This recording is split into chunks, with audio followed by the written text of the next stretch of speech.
Lydia dengan NPM 06607 dan kode kelompok JK208. Di sini saya akan menjelaskan tentang soal praktikum pertemuan kedua. Berikut adalah soal praktikumnya. Yang pertama, buatlah topologi ring, star, dan bus dengan menggunakan paket tracer dan harus menggunakan IP yang sudah ditentukan pada praktikum sebelumnya. Jelaskan langkah-langkahnya. IP yang saya dapat pada praktikum sebelumnya adalah 192.168.50.0. Saya akan menjelaskan yang topologi ring terlebih dahulu. Kita masuk ke paket tracernya. Kita buat modelnya seperti ini.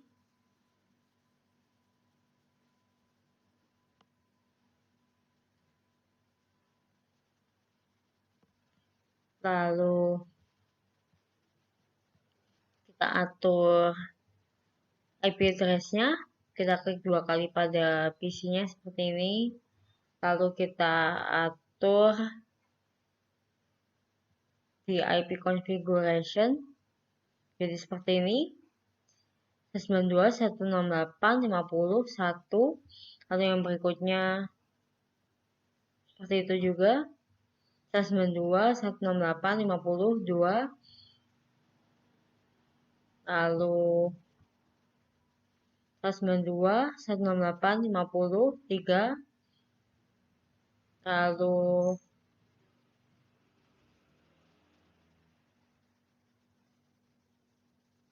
192.168.56.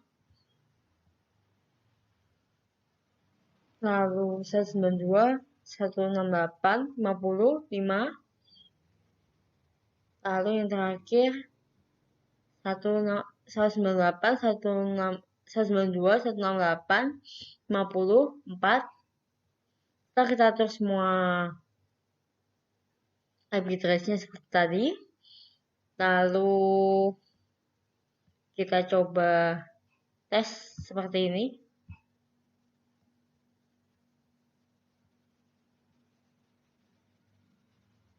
Jika muncul successful di pojok kanan bawah seperti ini, berarti antar PC-nya sudah terhubung. Sekian penjelasan yang topologi ring. Berikutnya saya akan menjelaskan yang topologi star. Topologi star ini sendiri dikatakan topologi star karena bentuknya menyerupai bintang. Di sini kita akan memakai 5 switch dan 5 PC. Kita posisikan switch dan PC-nya seperti ini, menyerupai bintang. Lalu kita atur IP address-nya seperti topologi sebelumnya,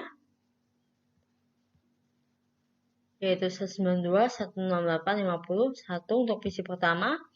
Lalu 192.168.50.3 untuk PC yang berikutnya. Lalu PC berikutnya seperti ini. Pokoknya untuk PC satu dengan yang lainnya IP address-nya tidak perlu sama seperti ini.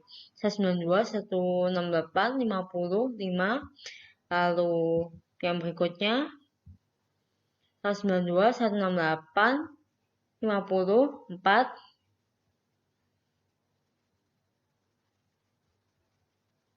Lalu 192.168.52 seperti ini.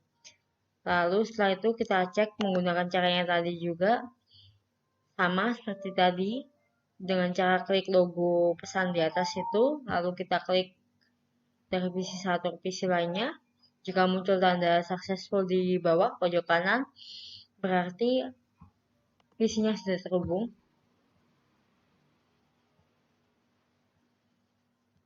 Sekian penjelasan untuk yang topologi star. Berikutnya saya akan bahas topologi bus. Topologi bus ini bentuknya memanjang. Kita butuh 4 switch seperti ini dan 4 PC.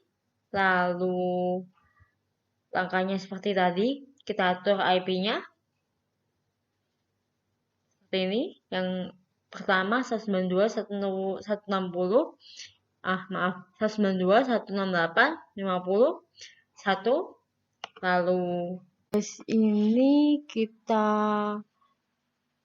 butuh 4 switch sama 4 PC seperti ini. Lalu kita atur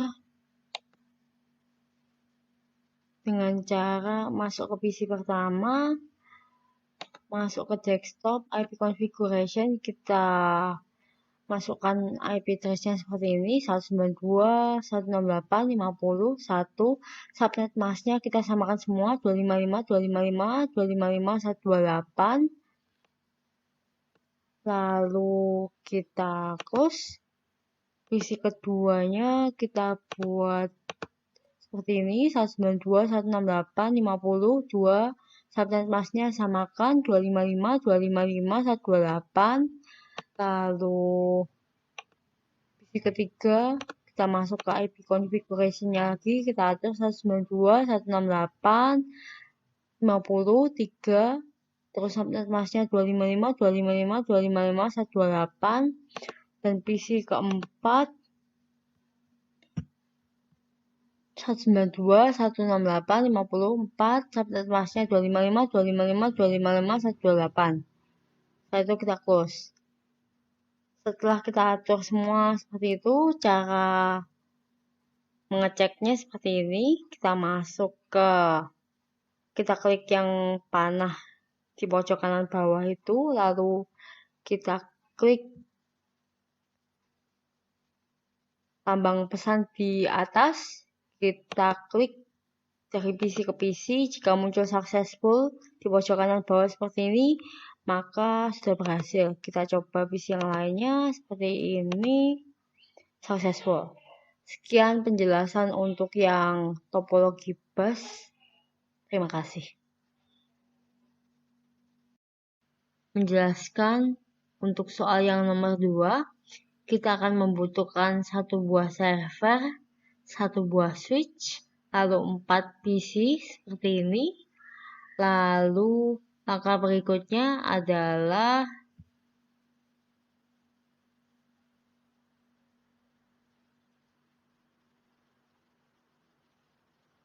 kita atur IP-nya. PC yang pertama seperti ini. Kita masuk ke IP configuration-nya. Kita atur jadi 192.168.50.1, lalu subnet masknya menjadi 255.255.255.128. Lalu kita tutup, kita masuk ke PC berikutnya. Kita atur IP configuration-nya jadi 192.168.50.2, lalu kita enter. Secara otomatis akan menjadi seperti itu. Kita kayak seperti tadi 255.255.255.0, tapi bagian 0-nya kita ganti 128.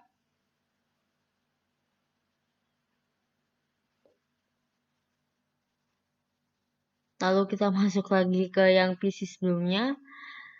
Kita coba tes apakah terhubung dengan PC yang kedua tadi. Kita ping, kita ketikkan 160.50.2.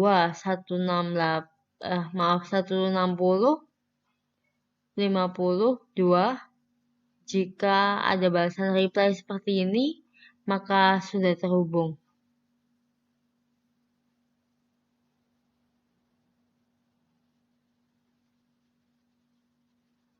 Lalu kita masuk ke server, kita masuk ke config, kita atur pada Ethernet-nya, kita atur IP address-nya menjadi 192.168.50.100, lalu subnet masknya menjadi 255.255.255.128. Lalu kita masuk ke service, kita atur di DHCP-nya seperti ini. Nama full name-nya itu kita ubah menjadi DHCP script server. Lalu untuk default gateway-nya menjadi 192, 160, 50, 100. Lalu kita ubah start IP address-nya menjadi 192, 160, 50, 10. Lalu subnet mask-nya menjadi 255, 255, 255, 128. Untuk maksimum usernya kita ubah jadi 3, lalu kita klik add. Lalu akan otomatis tertambah di bawah seperti ini. Setelah itu kita close.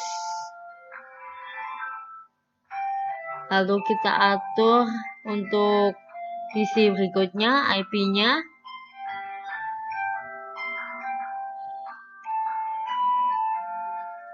Untuk yang PC berikutnya ini kita ubah DHCP seperti ini.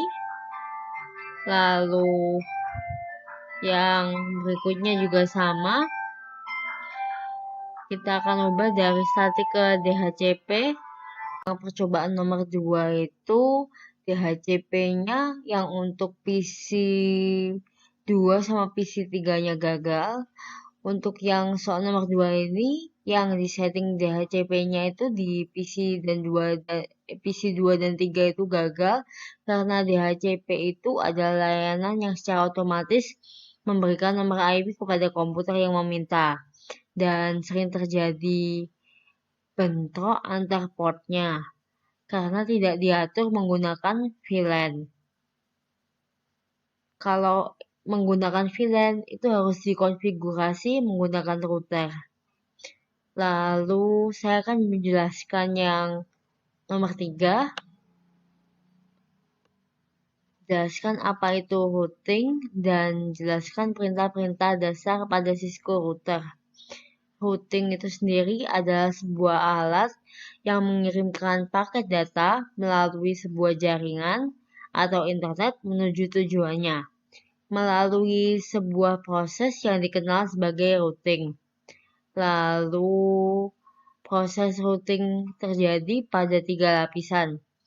Lapisan jaringan seperti internet protokol, dari protokol tumpukan atau stack protokol, 7 lapis OSI.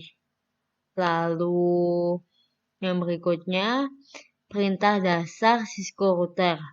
Yang pertama, root, lalu tanda lebih dari, enable. Tanda lebih dari ini berarti adalah user, sehingga untuk dapat masuk sebagai administrator harus menggunakan perintah enable. Setelah di enter maka akan berubah menjadi tanda hashtag atau tagar. Lalu yang kedua ada root, hashtag show tanda tanya, digunakan untuk dapat mengetahui daftar kelanjutan dari perintah show yang dapat dieksekusi. Lalu perintah yang ketiga ada root hashtag show running config, digunakan untuk menampilkan semua konfigurasi yang telah dilakukan pada router yang tersimpan di RAM. Lalu yang keempat ada root hashtag show startup config, digunakan untuk menampilkan file startup yang tersimpan pada NVRAM atau non-volatile random access memory, disimpan tanpa harus hilang walaupun listrik mati.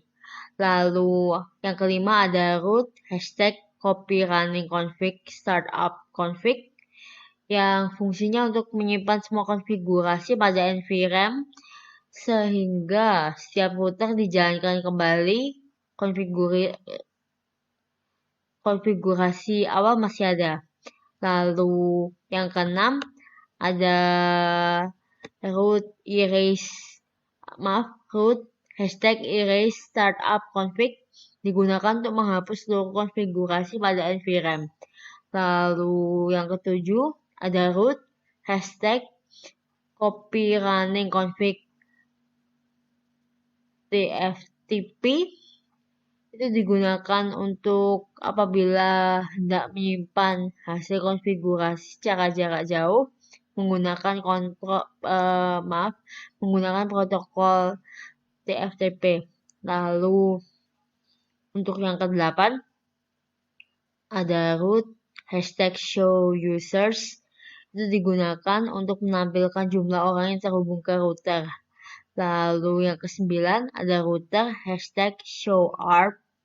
Itu digunakan untuk menampilkan tabel ARP atau alamat resolution protokol yang memetakan ke alamat MAC. ARP dikenal juga dengan istilah ARP cache. Lalu untuk yang perintah ke-10 ada root #showHistory. Ini fungsinya untuk menampilkan riwayat perintah yang telah dieksekusi sebelumnya. Lalu yang ke-11 ada router #showInterfaces. Itu digunakan untuk nampilin informasi terkait data interface, baik fisik maupun data link, peraturan bandwidth. Router #showInterfaces itu digunakan untuk nampilin informasi terkait data interfaces, baik fisik maupun data link, pengaturan bandwidth, dan pengaturan delay. Lalu yang ke-12 ada router #showhost yang digunakan untuk menampilkan cache dari host yang tersedia. Lalu yang ke-13 ada router #showflash. Perintah ini digunakan untuk menampilkan informasi mengenai memori flash yang ada pada perangkat packet tracer. Lalu 14 ada router #showprotocols. Ini digunakan untuk mengetahui protokol layer ketiga sebagai sarana fungsional dan prosedural. Lalu yang ke-15 ada router #showIPinterface digunakan untuk mengetahui IP address pada interface secara lengkap. Lalu ada router #showIPinterface brief. Ini digunakan untuk menampilkan output dari sebuah IP pada interface. Lalu 17 ada router #showIPprotocol. Ini digunakan saat protokol pada routing dinamis dijalankan. Lalu 18 ada router #showIProute. Ini digunakan untuk menampilkan tabel routing IP saat itu. Lalu 19 ada router #showlogging. Ini digunakan untuk melakukan verifikasi pada beberapa hal yang dianggap tidak sesuai, dapat mengakses log dan menampilkan. Lalu yang ke-20 ada router #showclock. Ini digunakan untuk menampilkan waktu dari sistem yang aktif pada saat itu. Lalu yang ke-21 ada router #ping. Perintah ini digunakan untuk melakukan verifikasi keterhubungan antara host ke host melalui protokol ICMP. Lalu ada yang ke-22 ada router #traceroute. Ini digunakan untuk melakukan verifikasi operasi jaringan dengan mengirimkan pada jalur yang telah ditentukan. Pada prinsipnya hampir sama dengan perintah ping. Lalu berikutnya ada router #showversion. Ini digunakan untuk menampilkan versi Cisco-nya. Lalu 24 ada router #configureterminal. Ini digunakan untuk perintah awal yang harus dilakukan untuk dapat mengkonfigurasi Cisco dengan ditandai berubahnya tanda menjadi lebih dari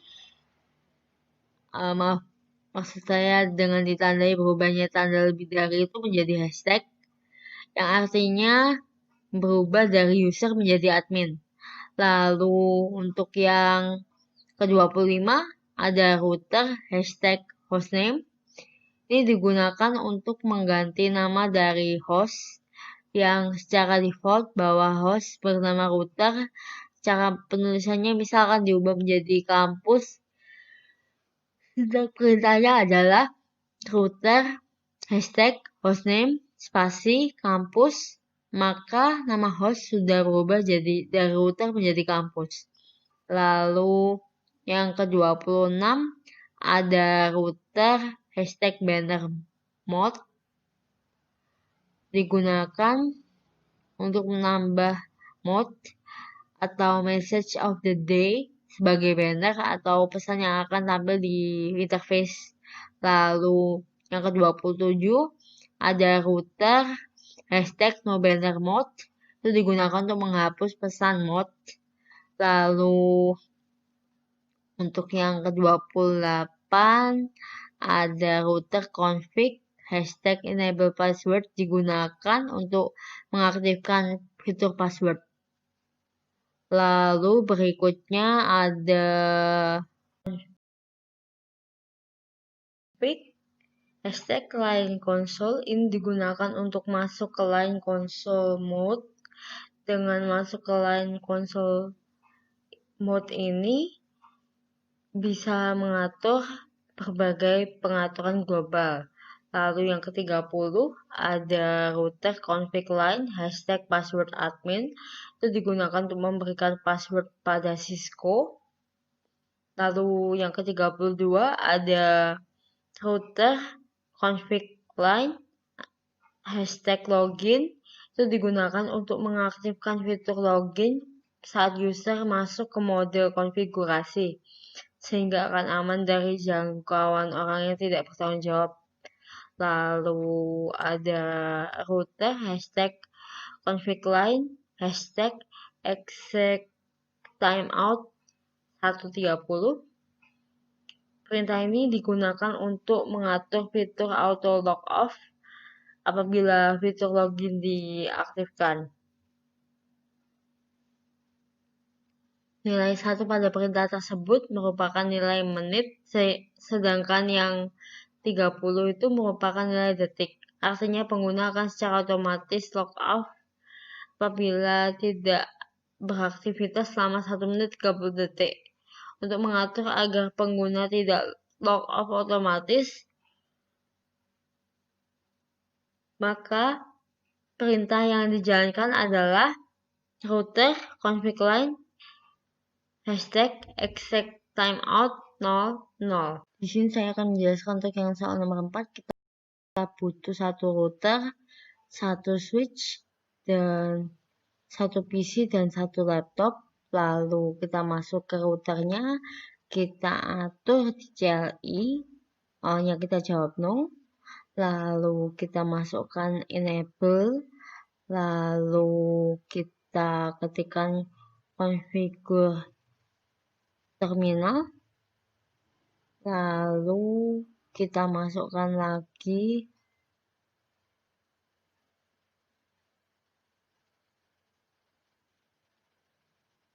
int fa0/0, lalu kita enter, lalu kita masukkan IP address-nya 192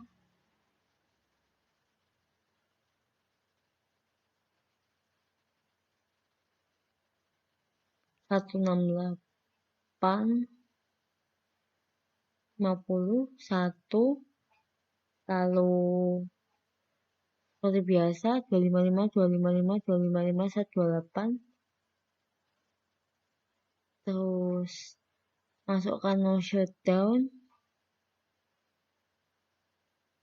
setelah itu kita enter, setelah itu kita exit.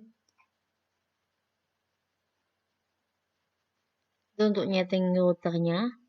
Lalu kita masuk ke PC-nya, kita atur di IP-nya, ya kita isi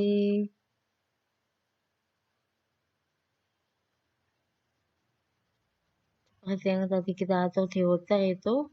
kita copy paste saja seperti ini, kita ganti 2, pokoknya IP-nya ini kelanjutannya dari router tadi, jadi IP-nya nggak boleh sama persis. Lalu kita masuk ke laptopnya, kita atur IP-nya juga, kita buat jadi 3, lalu subnet masknya akan terisi otomatis seperti ini. Kita ganti 0-nya jadi 128, terus yang di hot gateway-nya kita samakan.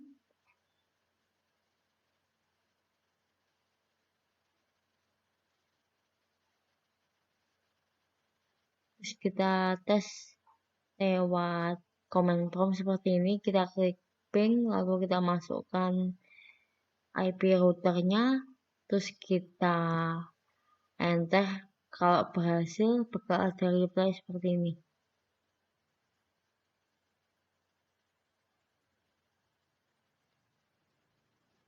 Sekian penjelasan tentang nomor 4. Oh maaf, ini harus nyoba juga yang laptopnya. Kita ping seperti ini. Buatlah sebuah FTP pada paket tracer dengan ketentuan 1 server, 1 switch, 4 PC, 2 user bernama asisten lab Anda, dan dosen praktikum. Langkah pertama, kita masuk ke paket tracer, kita buat modelnya seperti ini. Kita butuh 4 PC, lalu 1 switch, dan 1 server. Lalu sesuai dengan ketentuannya,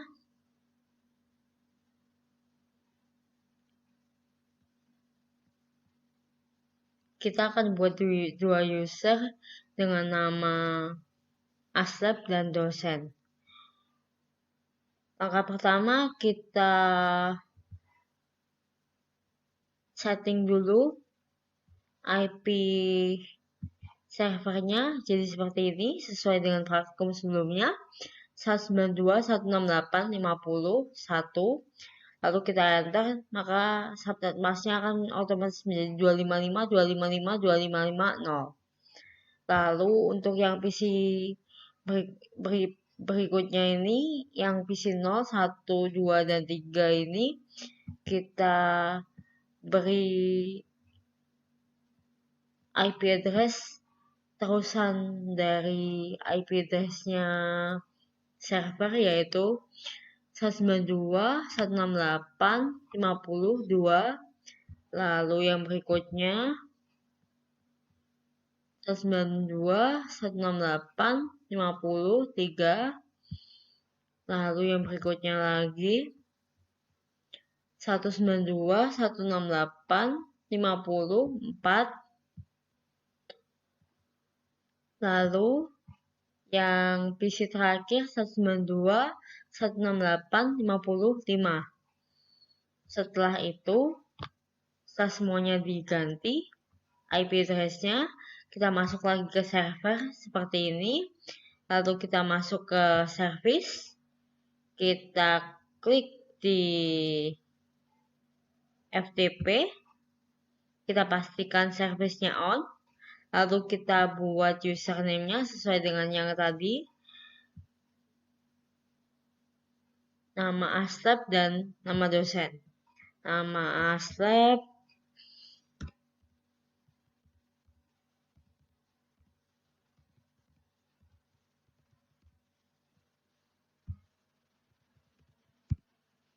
lalu kita kasih hak aksesnya, write, read, delete, rename, dan list. Lalu kita klik add, maka akan masuk di list di bawahnya seperti ini. Lalu berikutnya kita masukkan untuk yang nama dosennya seperti ini.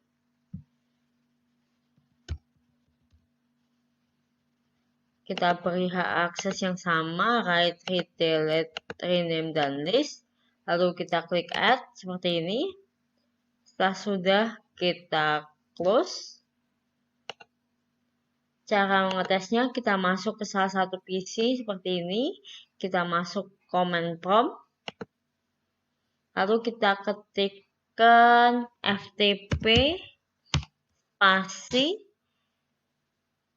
IP address dari si servernya tadi, yaitu 192.168.50.1, lalu kita klik enter. Kita masukkan username-nya sesuai yang kita baru add tadi, terserah yang mana. Saya akan coba pakai Citra Nurina dengan password dosen.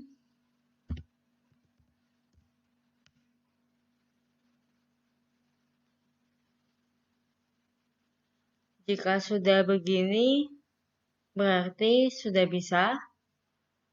Lalu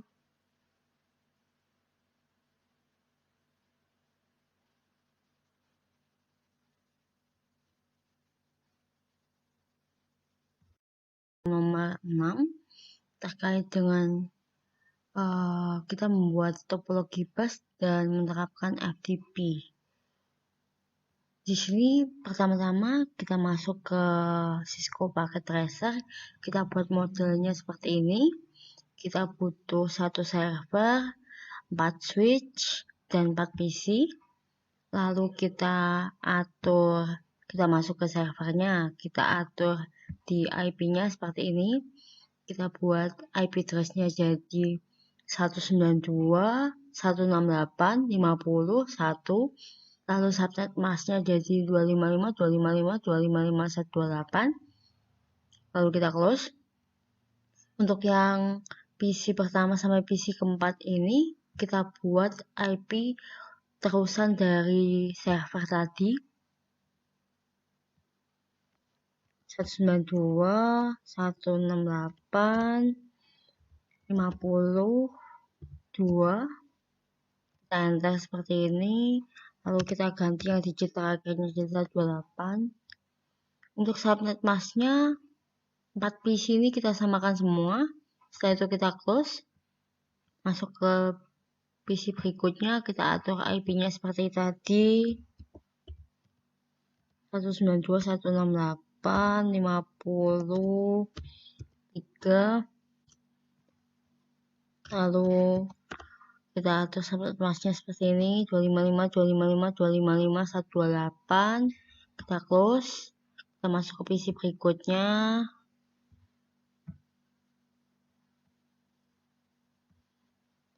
dua 168.50.4. Kita enter. Yang subnet masknya kita ganti lagi jadi 255.255.255.128. Lalu kita ke PC yang terakhir, kita ganti seperti ini, 192.168.50.5. Subnet masknya 255.255.255.128. Setelah itu kita close. Untuk FTP-nya kita masuk ke salah satu PC seperti ini. Kita masuk ke kita masuk ke server seperti ini. Kita masuk service untuk ngatur FTP-nya. Kita masuk ke FTP. Kita bikin dulu username-nya. Pastikan service-nya ini on. Terus kita bikin dulu username-nya. Saya masukkan kode kelompok saja, JK208 seperti ini. Password-nya kelompok seperti ini. Lalu kita beri hak aksesnya semuanya kita centang saja. Hide, read, delete, rename list seperti ini. Lalu kita add. Lalu akan muncul di bawah seperti ini listnya, JK208. Lalu setelah itu kita close. Untuk ngetesnya kita masuk ke salah satu PC seperti ini. Kita masuk desktop, kita masuk ke command prompt.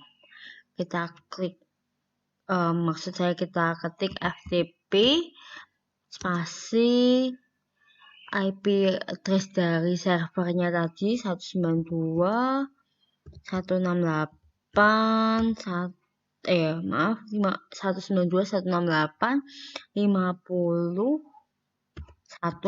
Lalu kita klik enter, kita masukkan username yang baru ditambahkan tadi, yaitu JK208 seperti ini, dengan passwordnya kelompok. Jika berhasil, maka akan muncul tulisan login seperti ini. Sekian penjelasan terkait nomor 6. Terima kasih.